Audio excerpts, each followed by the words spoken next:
आप सभी को हमारा सादर प्रणाम। आशा करता हूं कि आप लोग मुझे सुन पा रहे होंगे और आपका तहे दिल से धन्यवाद देता हूं। मैं आपका तहे दिल से धन्यवाद देता हूं आप सभी को, जो आपने अपना कीमती समय निकालकर हमें दिया।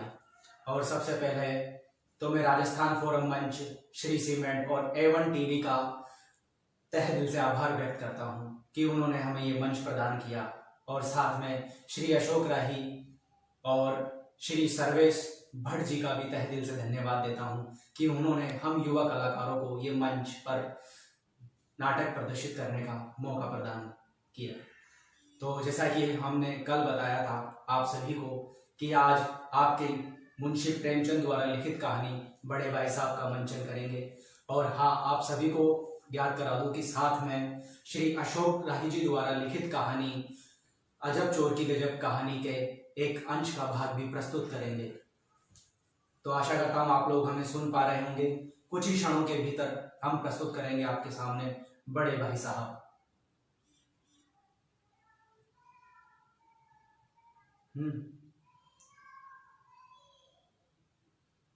अभी कुछ समय है, इस वजह से हम थोड़ा रुकते हैं, उसके बाद में हम शुरू करते हैं बड़े भाई साहब।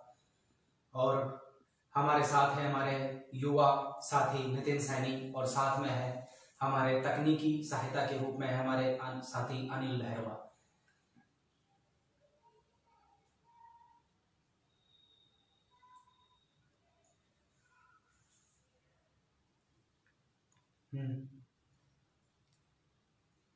शुरू करें।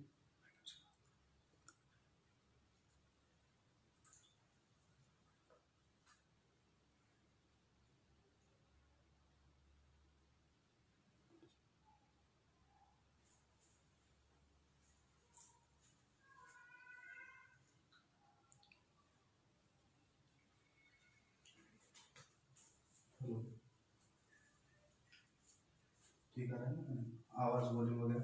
हाँ, हेलो हेलो हेलो। आशा करता हूं आप लोग हमें सुन पा रहे होंगे, देख पा रहे होंगे, ऐसी कोई टेक्निकल इशू नहीं होगी। हेलो, ठीक है, ठीक। तो लीजिए, प्रस्तुत है नाटक मुंशी प्रेमचंद द्वारा लिखित कहानी बड़े भाई साहब।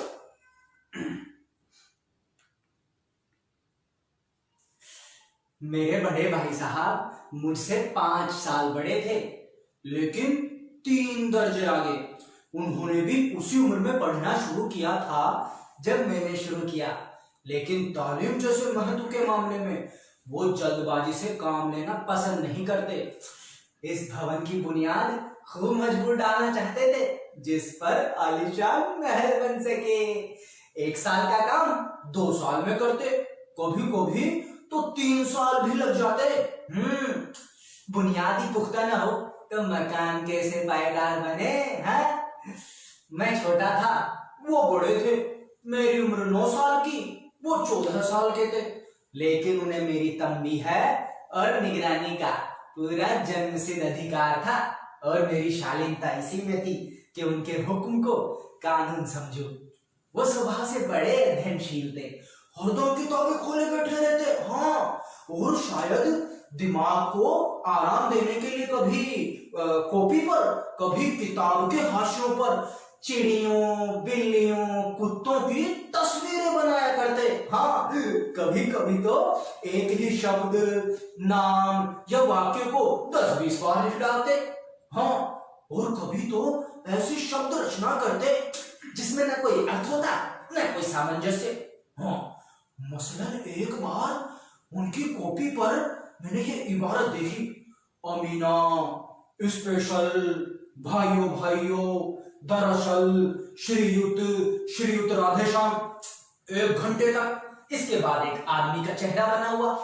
मैंने काफी चेष्टा की कि इस पहेली का कोई अर्थ निकालूं, लेकिन असफल रहा और उनसे पूछने का साहस भी न हुआ। वो 9वीं जमात में थे, मैं 5वीं में।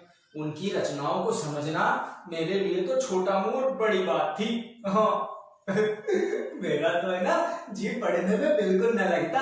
1 घंटा किताब लेकर बैठना मानो पहाड़ था।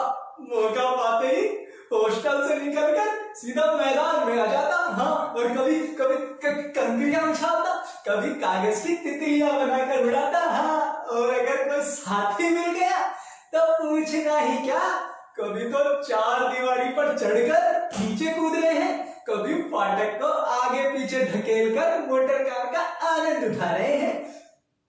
लेकिन कमरे में आते ही भाई साहब का रौद्र रूप देखकर मेरे तो प्राण सूख जाते। उनका पहला सवाल होता था, कहाँ थे? कहाँ थे?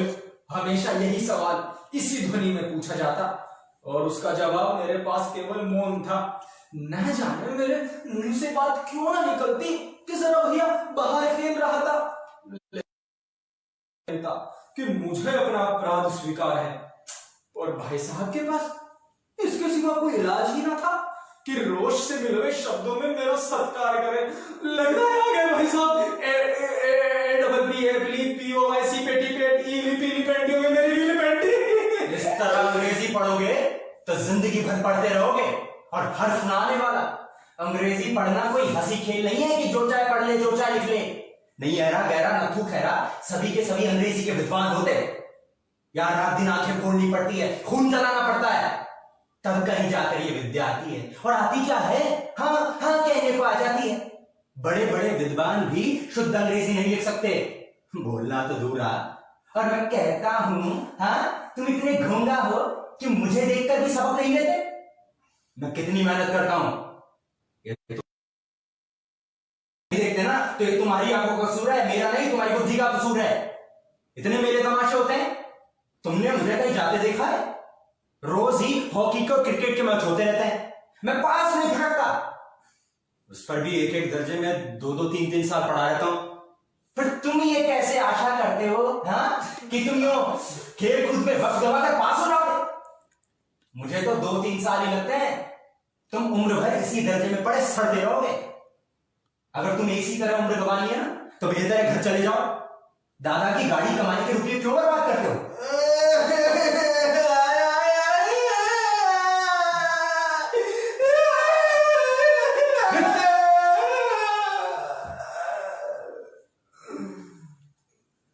मैं ये लताड़ सुनकर आंसू बहाने लगता।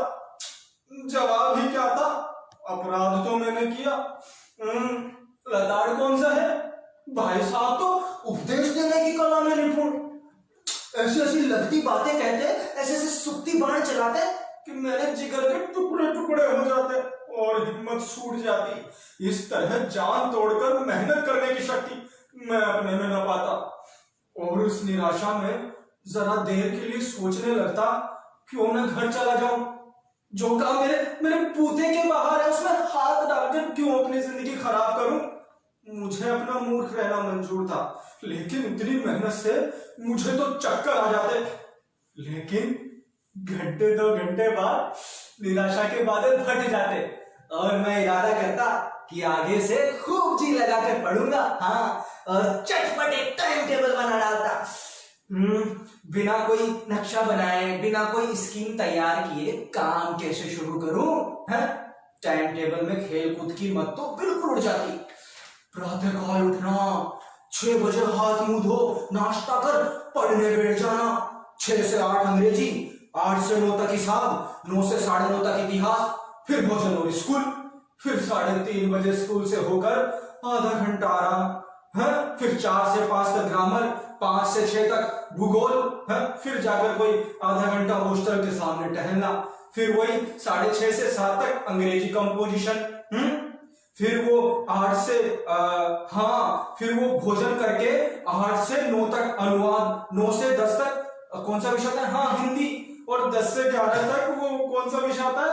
हाँ, विविध विषय, और तब जाकर कोई विश्राम। लेकिन टाइम टेबल बना लेना भी एक बात है, उस पर अमल करना दूसरी बात।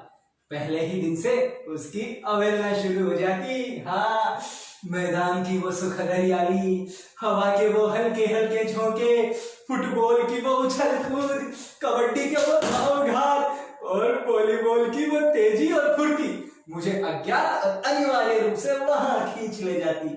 और वहां जाते ही मैं सब कुछ भूल जाता। वो जानलेवा टाइम टेबल, वो आंख फोड़ पुस्तकें मुझे किसी की भी याद न रहती। और फिर भाई साहब को नसीहत और फजीयत का अवसर मिल जाता। मैं उनके साए से दूर भागता, उनकी नजरों से दूर होने की चेष्टा करता, कमरे में इस तरह दबे पांव आता कि उन्हें खबर ना हो। उनकी नजर मेरी ओर उठी और मेरे तो प्राण निकले। हमेशा सिर पर नंगी तलवार लटकती मालूम सी होती। हाँ, लेकिन जिस तरह मौत और विपत्ति के बीच में भी आदमी मोह और माया के बंधन में जकड़ा रहता है, उसी प्रकार में फटकार और गुड़किया खाकर भी खेलकूद का तिरस्कार न कर सकता था। हाँ, और फिर सालाना इम्तिहान हुआ और मैं पास हो गया। और भाई साहब फेल हो गए।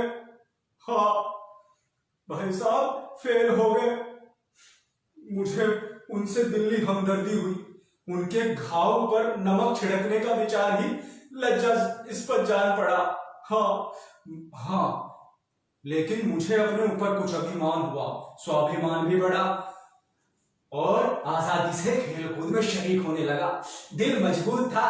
हाँ, अगर भाई साहब ने मेरी फिर फजीयत की तो साफ कह दूंगा, आपने अपना खून जलाकर कौन सा तीर मार लिया है?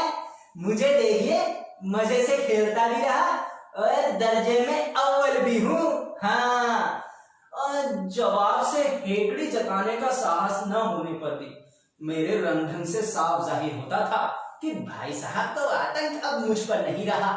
हाँ, लेकिन इस बात को भी भांप लिया भाई साहब ने।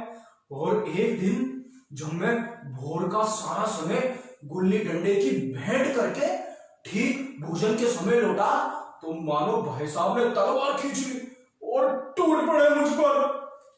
देख रहा हूं इस साल पास हो गए और दर्जे में अव्वल आ गए हो तो तुम्हें दिमाग हो गया है। लेकिन भाईजान, घमंड तो बड़े बड़े का नहीं रहा। तुम किस खेत की मुरी हो? इतिहास में रावण का हाल तो पढ़ा ही होगा।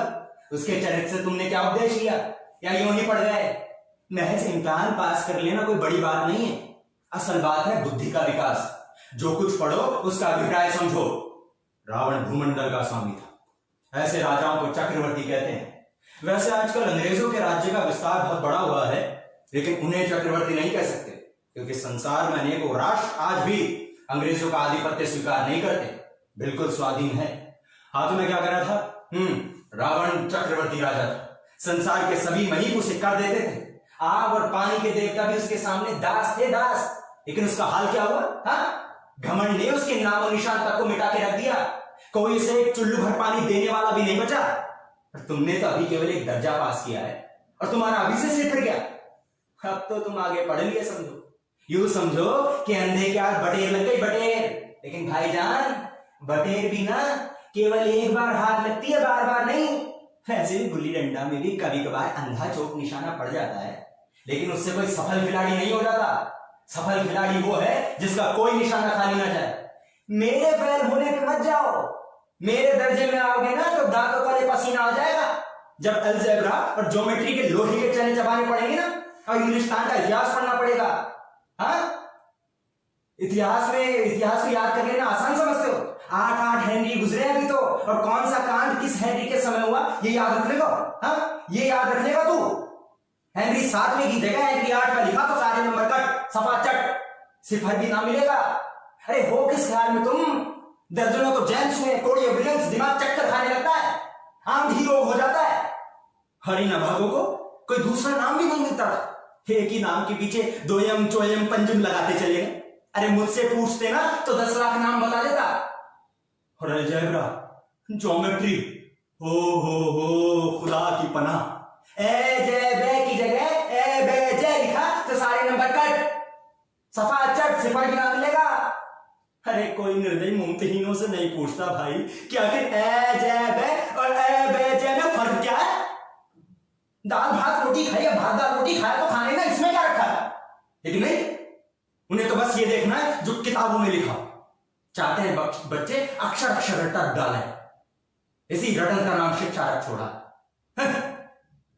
और मेरे फेल होने पे मत जाओ भाई, मैंने बताया ना कि मेरे दर्जे में आओगे तो दांतों तले पसीना आ जाएगा, समझ लो बेवकूफ।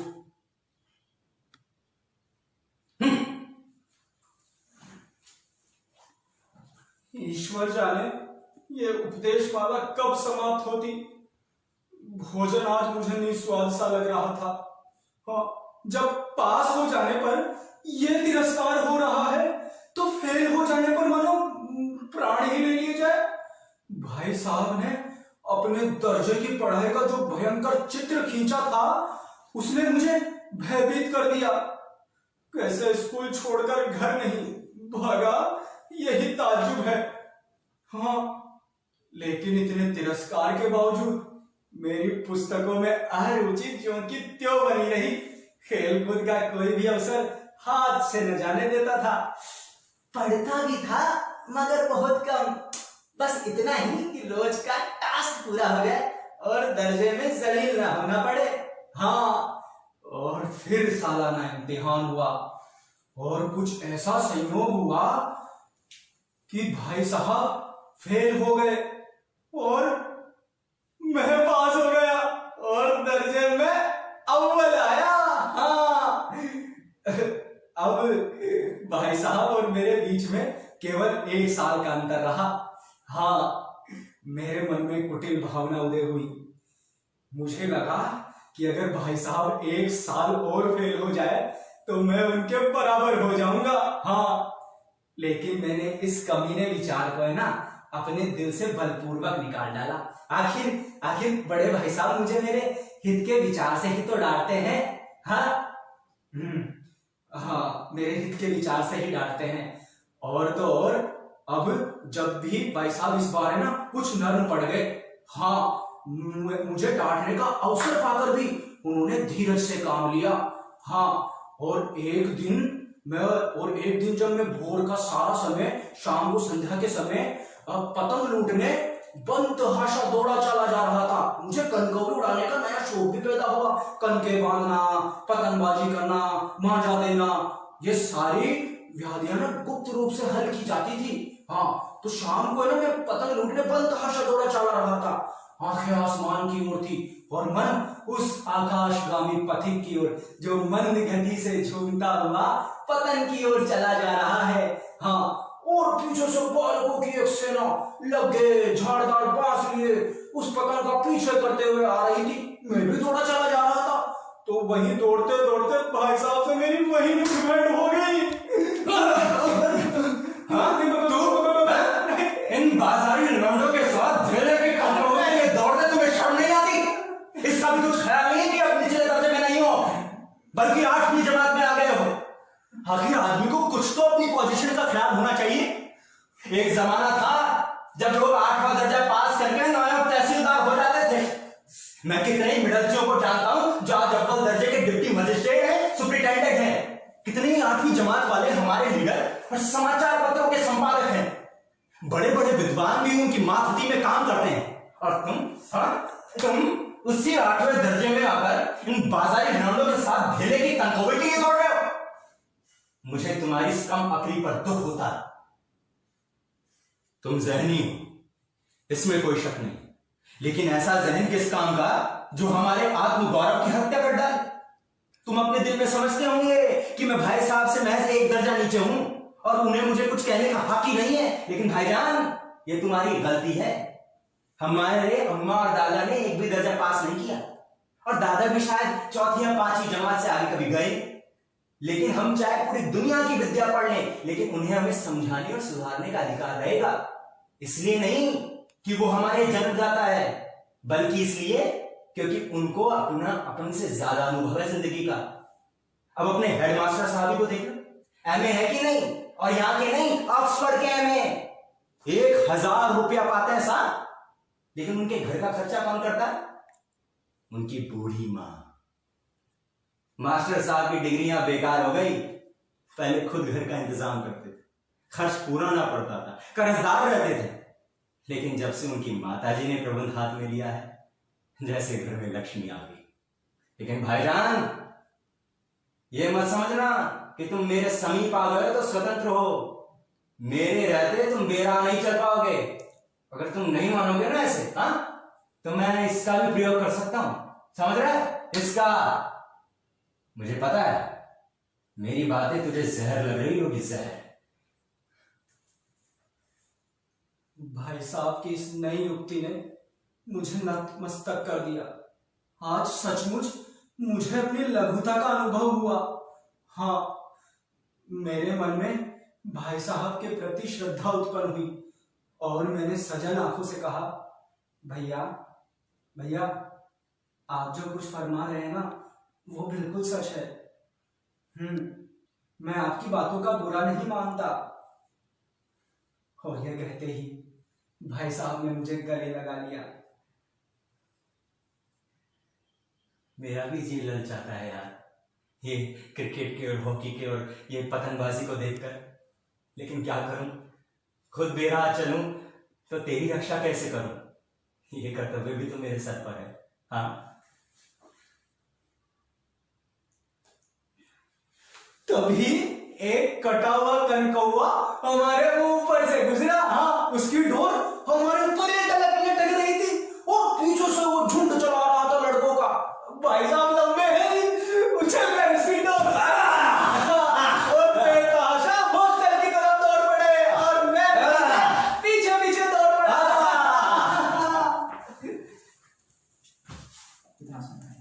हाँ तो दोस्तों, ये था मुंशी प्रेमचंद की कहानी बड़े भाई साहब। अब आपके सामने अशोक राय द्वारा लिखित नाटक अजब चोर की गजब कहानी का एक अंश का प्रदर्शन करेंगे संजय महावर।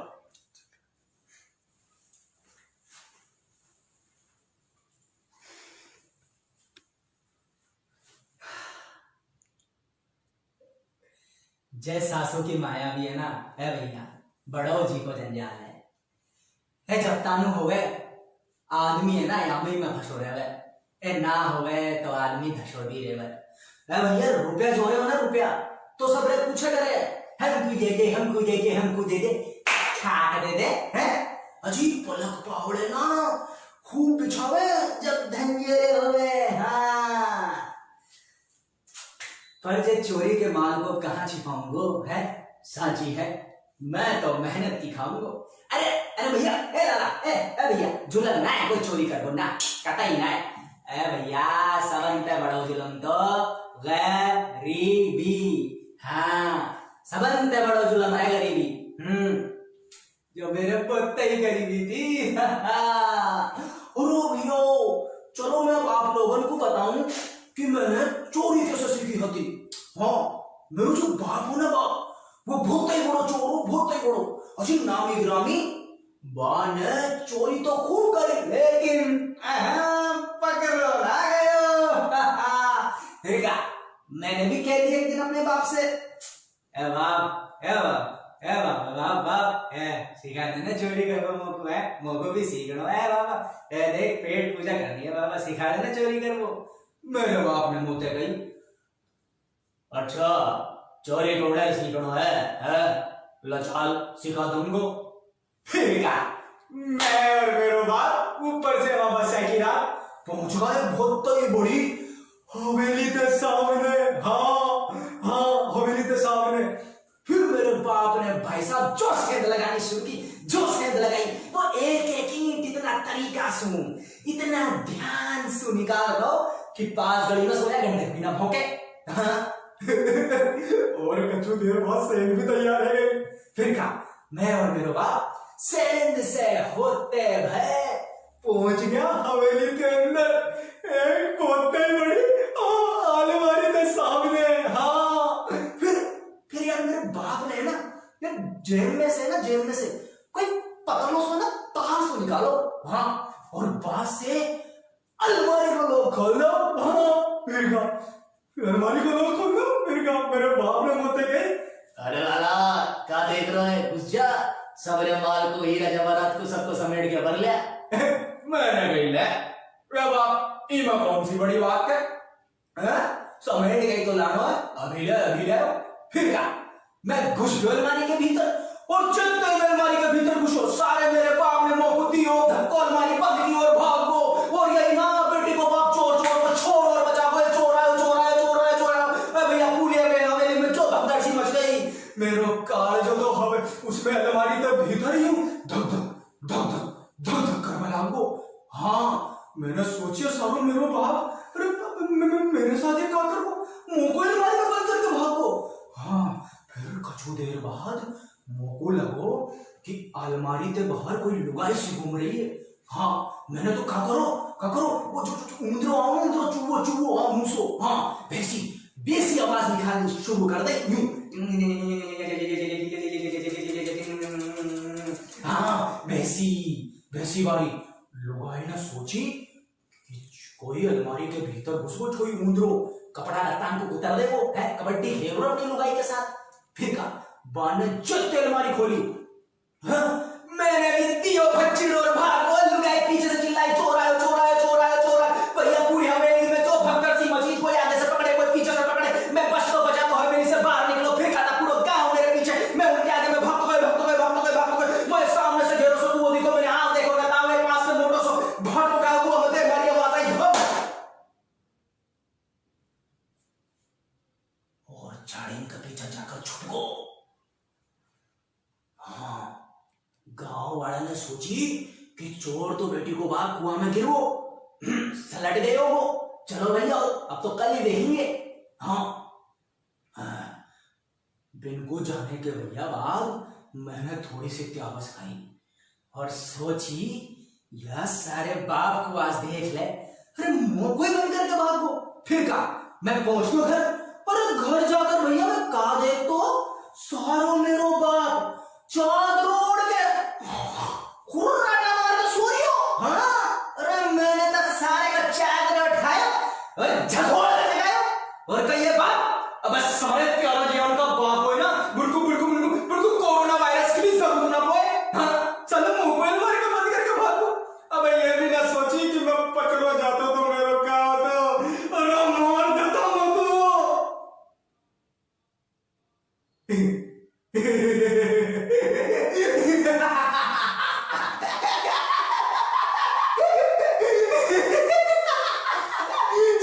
मैं सारा मेरा बाप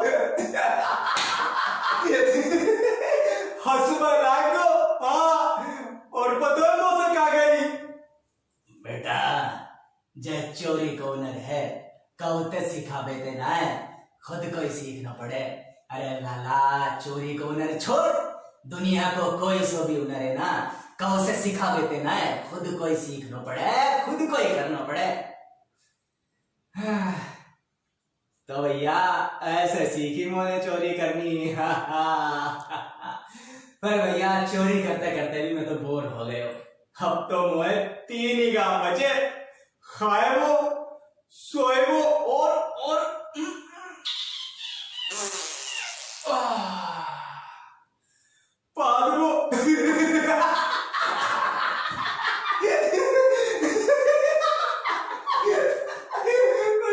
पागलो पलका में खूब सजे। अब कितने को यार मैं खाऊं भैया, कितने में सोऊं और कितने का पालू, पाते भी बोर हो गए भैया। और सुनो मैं तो पाते में PhD कर ली, रिसर्च कर ली। पर भैया अब तो मैं सारे काम करते करते थक गए हो लाला। अब तो एक ही तमन्ना बची है मुझे, राज के महल में चोरी करने की। हाँ भैया अब तो मैं राज के महल में चोरी करूंगा, जा रहा हूं भैया। जय राम जी साहब।